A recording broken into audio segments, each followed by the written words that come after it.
ನಮಸ್ಕಾರ. ಪುರಾಣದ ಇನ್ನೊಂದು ಅಧ್ಯಾಯಕ್ಕೆ ಸ್ವಾಗತ. ವಾಲಿ ಸುಗ್ರೀವರ ಯುದ್ಧಕ್ಕೆ ಯಾರು ಕಾರಣ? ವಾನರಗಳೇಕೆ ಇಂದಿಗೂ ಪಂಪಾ ನದಿಯ ತೀರದಲ್ಲಿ ವಾಸಿಸುವುದಿಲ್ಲ? ಮುಂತಾದ ಹಲವು ಪ್ರಶ್ನೆಗಳಿಗೆ ಇಲ್ಲಿವೆ ಉತ್ತರ. ವಿಡಿಯೋ ಪೂರ್ತಿ ನೋಡಿ. ರಾಮ ಲಕ್ಷ್ಮಣರಂತೆ ತುಂಬಾ ಅನ್ಯೋನ್ಯವಾಗಿದ್ದ ವಾಲಿ ಮತ್ತು ಸುಗ್ರೀವರ ಮಧ್ಯೆ ಯುದ್ಧ ಯಾಕೆ ಬಂತು?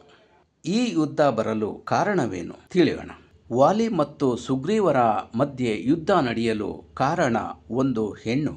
ಹೌದು, ಒಂದು ಹೆಣ್ಣು ಇವರ ಯುದ್ಧಕ್ಕೆ ಕಾರಣಲಾದಳು. ರಾಕ್ಷಸನಾದ ದುಂದುಬಿಯ ಮಗ ಮಾಯಾವಿಗೂ ಅಣ್ಣ ವಾಲಿಗೂ ಒಂದು ಹೆಣ್ಣಿನ ವಿಚಾರವಾಗಿ ದೊಡ್ಡ ಜಗಳವಾಯಿತು. ಒಂದು ದಿನ ಮಾಯಾವಿ ಕಿಷ್ಕಿಂಧೆಗೆ ಬಂದು ಸಿಟ್ಟಿನಿಂದ ಗರ್ಜಿಸುತ್ತಾ ಅಣ್ಣ ವಾಲಿಯನ್ನು ಯುದ್ಧಕ್ಕೆ ಕರೆದನು. ಸಿಟ್ಟಿಗೆದ್ದ ವಾಲಿಯು ಹುಂಕರಿಸುತ್ತಾ ಮಾಯಾವಿಯ ಕಡೆ ಓಡಿದನು. ರಕ್ಷಣೆಗೆಂದು ತಮ್ಮ ಸುಗ್ರೀವನು ಹಿಂದೆಯೇ ಓಡಿದನು. ಒಬ್ಬನೇ ಬರುವನೆಂದು ನಿರೀಕ್ಷಿಸಿದ್ದ ಮಾಯಾವಿ ಇಬ್ಬರು ಬರುತ್ತಿರುವುದನ್ನು ನೋಡಿ ಹೆದರಿ ಓಡಲಾರಂಭಿಸಿದ. ವಾಲಿ ಸುಗ್ರೀವರು ಹಿಂದೆಯೇ ಅಟ್ಟಿಸಿಕೊಂಡು ಓಡಿದರು. ತುಂಬಾ ದೂರ ಓಡಿದ ಮಾಯಾವಿ ನೆಲದಲ್ಲಿ ಬಿಲದಂತೆ ಇದ್ದ ಒಂದು ಗುಹೆ ಸೇರಿಕೊಂಡನು. ಅಣ್ಣ ತಮ್ಮ ಇಬ್ಬರು ಬಾಗಿಲಿಗೆ ಬಂದು ನಿಂತರು. ವಾಲಿ ಹೇಳುತ್ತಾನೆ, ತಮ್ಮ, ನಾನು ಬಿಲದೊಳಗೆ ಹೋಗಿ ಅವನನ್ನು ಕೊಂದು ಬರುತ್ತೇನೆ.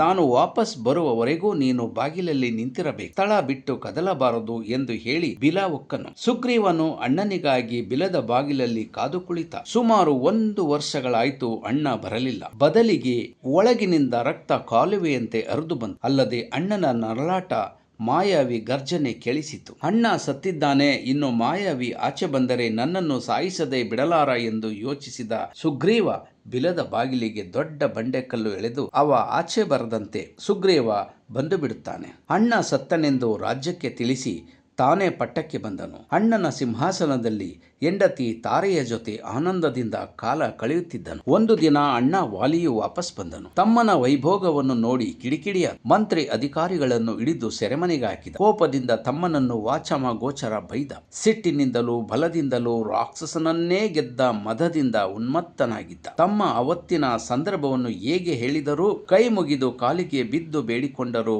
ಅಣ್ಣ ಶಾಂತವಾಗಲಿಲ್ಲ. ನಿನ್ನ ರಾಜ್ಯ ಅಧಿಕಾರ ಯಾವುದು ಬೇಡ, ಎಲ್ಲವನ್ನೂ ನೀನೇ ತಗೋ ಎಂದರೂ ಕೇಳಲಿಲ್ಲ. ಕೊನೆಗೆ ತಮ್ಮ ಸುಗ್ರೀವನನ್ನು ಉಟ್ಟ ಬಟ್ಟೆಯಲ್ಲಿ ಆಚೆ ಹಾಕಿದ. ಅವನ ಹೆಂಡತಿ ತಾರಿಯನ್ನು ಇವನೇ ಇಟ್ಟುಕೊಂಡ. ಸಾಲದೆಂಬಂತೆ ತಮ್ಮ ಎಲ್ಲಿ ಸಿಕ್ಕರೂ ಸಾಯಿಸಬೇಕೆಂದು ಹುಡುಕಾಡಿದ. ಜೀವ ಭಯದಿಂದ ಸುಗ್ರೀವ ಕಿಷ್ಕಿಂಧೆ ರಾಜ್ಯವನ್ನೇ ತೊರೆದು ದೂರದ ಪಂಪಾ ನದಿ ತೀರದ ಮಾತಂಗ ಆಶ್ರಮ ಇರುವ ಋಷ್ಯಮುಖ ಪರ್ವತ ಸೇರಿಕೊಂಡ. ಅಣ್ಣ ಎಲ್ಲಿಗೆ ಹೋದರೂ ಈ ಜಾಗಕ್ಕೆ ಬರುವುದಿಲ್ಲ ಎಂಬ ಕಾರಣಕ್ಕೆ ಅವನು ಋಷ್ಯಮುಖ ಪರ್ವತಕ್ಕೆ ಬಂದು ಸೇರಿಕೊಳ್ಳುತ್ತಾನೆ. ಅರೆ, ವಾಲಿ ಯಾವ ಜಾಗಕ್ಕೆ ಹೋದರೂ ಈ ಜಾಗಕ್ಕೆ ಯಾಕೆ ಕಾಲಿಡಲ್ಲ ಎಂಬ ಪ್ರಶ್ನೆ ಬರುತ್ತದೆ. ಅದಕ್ಕೂ ಒಂದು ಕಥೆ ಇದೆ. ಹಿಂದೆ ಕೈಲಾಸ ಪರ್ವತದಲ್ಲಿ ಕೋಣ ರೂಪದ ದುಂದುಬಿ ಎಂಬ ರಾಕ್ಷಸನಿದ್ದನು. ಅವನು ಮಹಾಪರಾಕ್ರಮಶಾಲಿಯು.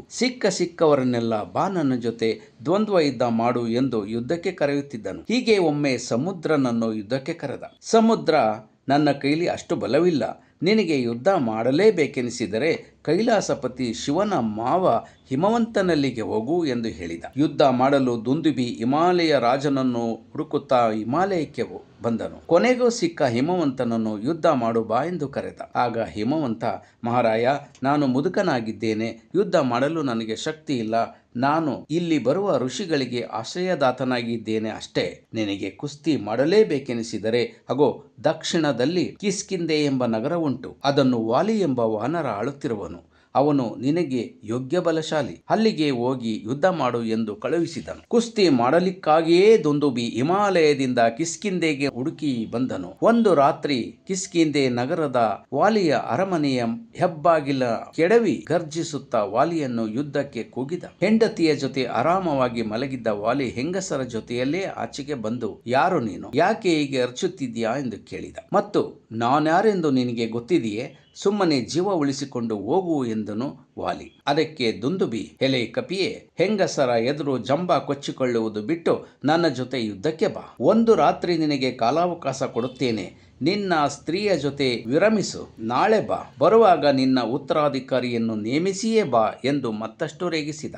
ಇದರಿಂದ ಕೆರಳಿದ ವಾಲಿ, ಎಲೆ ಕೋಣವೇ, ನಾಳೆ ಮುಂಜಾನೆ ಏಕೆ, ಈಗಲೇ ನಾನು ಬರುತ್ತೇನೆ ಎಂದು ಯುದ್ಧಕ್ಕೆ ಇಳಿದನು. ಇಬ್ಬರ ಮಧ್ಯೆ ಘೋರ ಕಾಳಗ ನಡೆಯಿತು. ಕೊನೆಗೆ ದುಂದುಬಿಯ 2 ತೊಡೆಗಳನ್ನು ಪರ್ವತದ ಆಕಾರದಂತೆ ಮಾಡಿ ದೇಹವನ್ನು ಎತ್ತಿ ಗಿರಗಿರ ತಿರುಗಿಸಿ ಒಗೆದು ಬಿಟ್ಟನು. ಮುಷ್ಟಿಯಿಂದ ಗುದ್ದಿ ಕಿವಿ, ಮೂಗು, ಬಾಯಿಂದ ರಕ್ತ ಸೋರುವಂತೆ ಮಾಡಿದನು. ಕೊನೆಗೆ ಸತ್ತ ದುಂದುಬಿ ಬೃಹದಾಕಾರದ ಕೋಣವನ್ನು ಎತ್ತಿ ಗಾವದ ದೂರ ಬೀಳುವಂತೆ ಎಸೆದನು. ಆ ಕೋಣದ ದೇಹವು ಮಾತಂಗಾಶ್ರಮದಲ್ಲಿ ಹೋಗಿ ಬಿದ್ದಿತು. ಈ ಶವ ಕಂಡು ಋಷಿಗಳು ಸಿಟ್ಟಿಗೆದ್ದರು.